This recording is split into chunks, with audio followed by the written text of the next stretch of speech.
వాళ్ళ ఇంట్లో టిఫిన్ చేసుకొని అయితే మేము బయలుదేరామండి. బయలుదేరిన తర్వాత కొండపైకి వెళ్ళి అక్కడ మామూలుగా అక్కడికి వెళ్ళిన తర్వాత మాకు సర్వదర్శనం టికెట్స్ దొరుకుతాయని చెప్పారనమాట. సో మేము ఇంతలోపు 10:40 లోపల రూమ్లోకి మేము చెక్ ఇన్ అవ్వాలి కాబట్టి సో స్టార్టెడ్. మా 3 కార్స్ కూడా స్టార్ట్ అయ్యాయి అలిపిరి ఘాట్ దగ్గర. అక్కడి నుంచి చెక్కింగ్ కంప్లీట్ అయిన తర్వాత మేము కొండ మీదకి వెళ్తాము.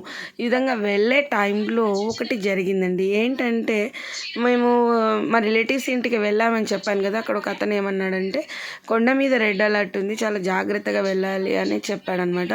సో నేను ఉండి వాళ్ళంతా అక్కడే ఉంటారు కదా. సో సరేలే, మామూలుగా మన జాగ్రత్తలో మనం ఉండాలి, మనం దేవుణ్ణి చూడడానికి కదా వచ్చింది, దేవుడే కాపాడుతాడు అని అనుకున్నా.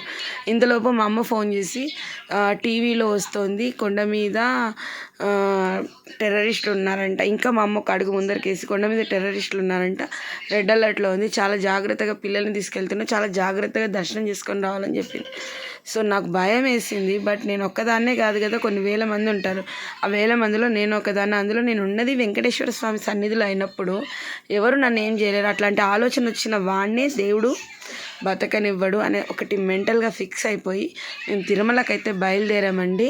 తిరుమలకి అలిపిరి దగ్గర చెక్కింగ్ ఉంటుంది. ఆ చెక్కింగ్ లైన్ చూస్తే అసలు hundreds of cars, number of buses, ఎంత క్యూ ఉంది అంటే అది కూడా మండు టెండలో. అక్కడ తిరుపతిలో 10:30కే ఎంత ఎండ ఉంది అంటే మనం కార్లో కూర్చుంటే చెమటలు కారిపోతున్నాయి. సో నెంబర్ ఆఫ్ దాదాపు కొన్ని వందల కార్లు ఒక కార్ షోరూంలో ఉన్నట్టుగా ఉన్నాయన్నమాట. సో వాళ్ళందరినీ కూడా ఒకసారి నేను మీకు చూపించాలని విధంగా వీడియో అయితే తీశాను. మేము దాదాపుగా 45 మినిట్స్ మేము ఆ చెక్-ఇన్ లైన్లో ఉన్నాము. అక్కడి నుంచి ఆఫ్టర్ చెకింగ్ బయలుదేరడానికి మాకు 45 మినిట్స్ పట్టింది. సో నాకైతే ఆ చెకింగ్ అంత ప్రాపర్గా అనిపించలేదండి. ఎవరైనా కార్లో ఉన్న డ్రైవర్ని కూడా చెక్ చేయాలి కదా. కార్ డ్రైవర్ వచ్చేసాడు.